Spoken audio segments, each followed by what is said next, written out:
તમારે એફઆઈઆર કરવી હતી જે પોલીસ અધિકારીઓએ લાઠીચાર્જ કર્યો, જેમનો આદેશથી લાઠીચાર્જ થયો એવા ઉચ્ચ અધિકારીઓ પર એફઆઈઆર કરો, એ નેતાઓ પર પણ એફઆઈઆર કરો, એમના પર પણ કાર્યવાહી કરો। ભાજપના વન મંત્રી હમણાં જ નવા વનના મંત્રી બન્યા છે, એને હોસ્પિટલમાં પોલીસ અધિકારીઓને બધા સાથે મુલાકાતો લીધી, એમણે એવું સ્ટેટમેન્ટ આપ્યું કે જે પણ લોકોએ જંગલી લોકો અમારા પોલીસ કર્મીઓ પર હુમલો કર્યો છે એમને છોડવામાં નહીં આવે। ત્યારે મીડિયા મિત્રો એ ભાજપના મંત્રી એમના ખલોટ પર એમને કહેવા માંગુ છું, છોડવામાં નહીં આવે નહીં। આ આદિવાસી સમાજ છે, અમારા એક પણ અમારા પાડલિયા ગામના એક પણ આગેવાનને ખોટી રીતે હેરાન કરશો તો અંબાજીથી ઉમરગામના રાજસ્થાન અને મધ્યપ્રદેશના પણ હજારો આદિવાસીઓ અહીંયા ઉભા થઈ જશે। એફઆઈઆર રદ કરો અને તમારે એફઆઈઆર કરવી છે તો બંને પક્ષે એફઆઈઆર કરો।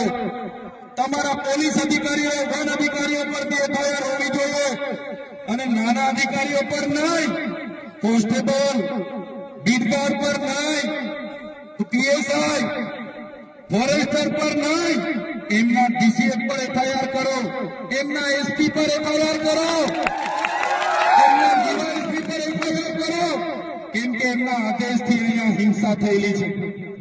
ત્યારે સાથીઓ તમે જોઈ લો, આજે દેશમાં ચાહે છત્તીસગઢ હોય, ઝારખંડ હોય, આસામ હોય, મિઝોરમ હોય, મેઘાલય હોય, નાગાલેન્ડ હોય કે મણિપુર હોય, આજે આદિવાસીઓ સામે પોલીસ લડી રહી છે, આજે દેશની આર્મી સામે આદિવાસી લડી રહેલો છે, આજે આખા દેશની અડધી આર્મી આદિવાસીઓ સામે લડે છે।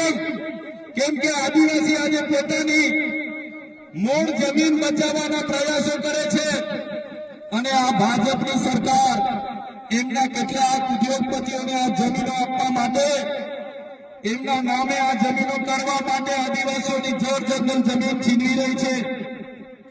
સંવિધાનના જે પ્રાવધાન છે, અનુસૂચિના પ્રાવધાન છે, ઉલ્લંઘન કરીને સત્તાનો દુરુપયોગ કરીને આપણને રંગાડવામાં આવે છે। ત્યારે મારા ભાઈઓ, મારા વડીલો, મારી બહેનો, મારી માતાઓ, આજે તમારા પર અત્યાચાર થયા છે।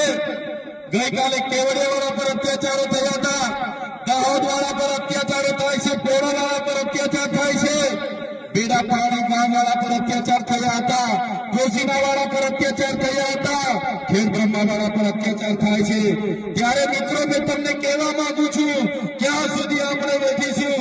ત્યારે જે દિવસે આપણા અહીંના પાડાલિયા ગામના લોકોને આ લોકો જો હેરાન કરશે તો એ દિવસે આપણે ગાંધીનગર તરફ પણ રસ્તો પકડવો પડશે। અને સરકારને પણ કહેવા માંગુ છું, આ આદિવાસી સમાજ ગોળો છે, શાંતિપ્રિય છે, શિસ્તમાં માનનારો છે, અમને છંછેડશો નહીં, એ તો આદિવાસી સમાજ જે દિવસે રોડ પર આવશે, ગાંધીનગરનો રસ્તો પકડશે, તે દિવસે નેપાળવાળી પણ અહીંયા થવાની છે।